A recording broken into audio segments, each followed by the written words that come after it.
My friend, thanks for joining. Today we are going through the syllabus and we reached already a good stage and let me take the syllabus. So the last lesson we discussed the TAP problem. Right now we are at the fourth lesson and we talk about SSL cert management issue. So in this video, instead to talk on what is the SSL and the CA cert management, I would like to give you food for thought on how to manage it in a more slim manner. So you found tons of resources talking about the CA management, but you need to consider that you should automate the process in a manner that is secure. There is a big conversation about secrets and vaults, but what you don't find often is the thinking of the fact that you can use a vault to create the key and do all signing process with a certificate through something like Terraform. And so what I want to tell you is, first of all, don't be lazy. So you have a domain, a third level domain, don't do subject alternative names. And so do and automate a process where each third level domain is having its own certificate. The reason is wildcard certificate are really dangerous in a way. You give away with a subject alternative name a lot of information to an information gathering phase of an attacker. So how many times you go on a website, you look for the subject alternative name and you spot some dev test environment. Don't do that. So just automate the process, use the HSM. The HSM will create the key and you have everything in there. So there is in Azure, the Cloud HSM does have this function. The Amazon HSM does it as well. If you are on-prem, you can use without any issue directly a HashiCorp Vault and do the same. Obviously, the security of that change also based on the certification FIPS that you are having. So if you use a FIPS certified Cloud HSM, you do have a standard of a certain time in terms of security. If you are within an instance on your own, is obviously completely different story. So think about your security, think about the orchestration. A lot of people is right now using Let's Encrypt and do that. I have some concern that it's the same CA used by a tons of malware as well. And if you use your Cloud HCM, you have way more control on the key, but you need also to have a certain reputational, something that you trust in terms of CA. Is all about trust. Having a certificate doesn't mean too much. But it's important that you use a CA that is trustable, is in all browsers, and is fit for purpose. For sure, the orchestration at the time that you orchestrate something is really difficult the process of verification if it's really you. Is done by DNS record or other stuff, but it's still a weak link in overall chain. So compared to others that insist that you just need a padlock doesn't mean too much if you are, for example, in a rogue Wi-Fi access point. It doesn't mean too much in many other.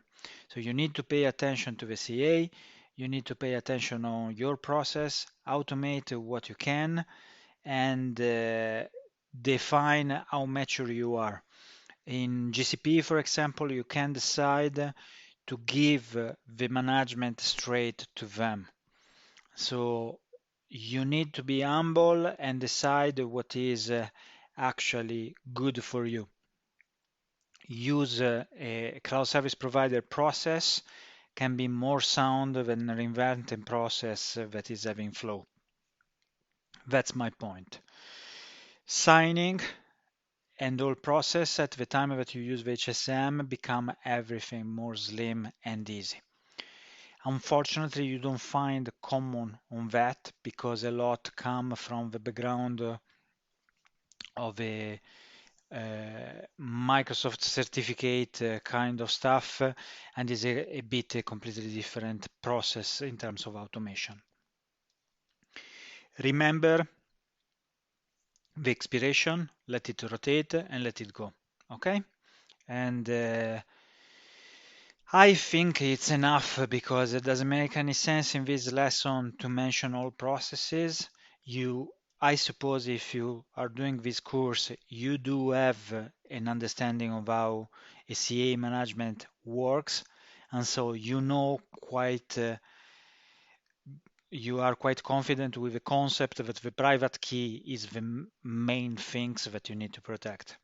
One of the issue that you generally have on-prem is when you are using a load balancer, the fact that you export the key to the load balancer.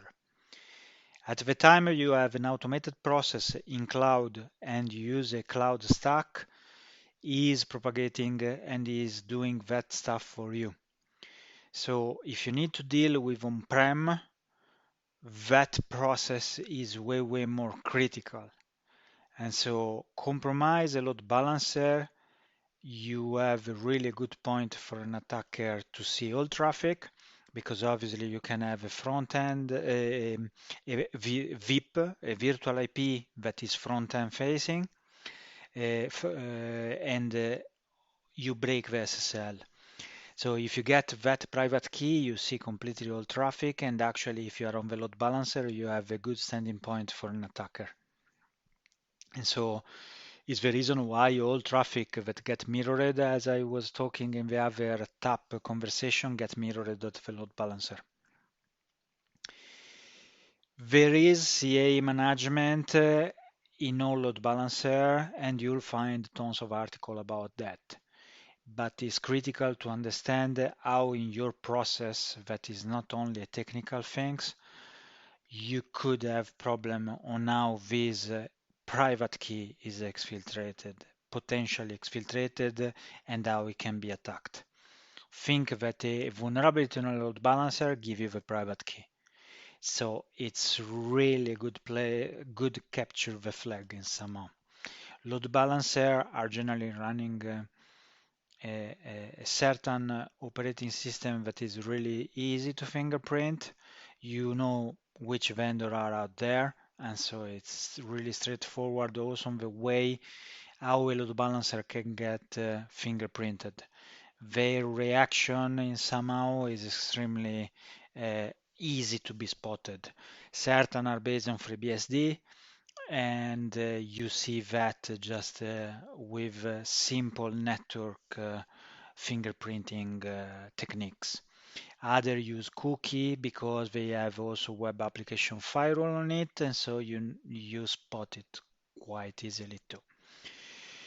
So I don't want to derail from the certificate management, but I wanted to give you another layer where you could have been thinking of that.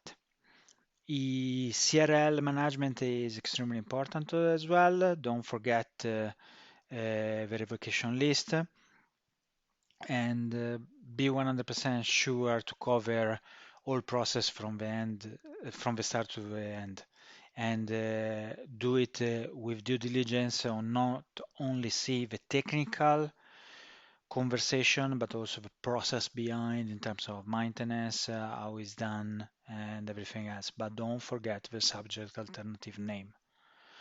And don't forget, obviously, the strength of the certificate, the length of the key, and whatever else is part and fundamental portion of a certificate.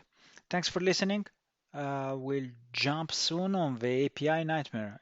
I think it will be an interesting conversation as well. So stay tuned, subscribe, and you'll know when I publish content. Thanks a lot for having me. Take it easy. Bye bye.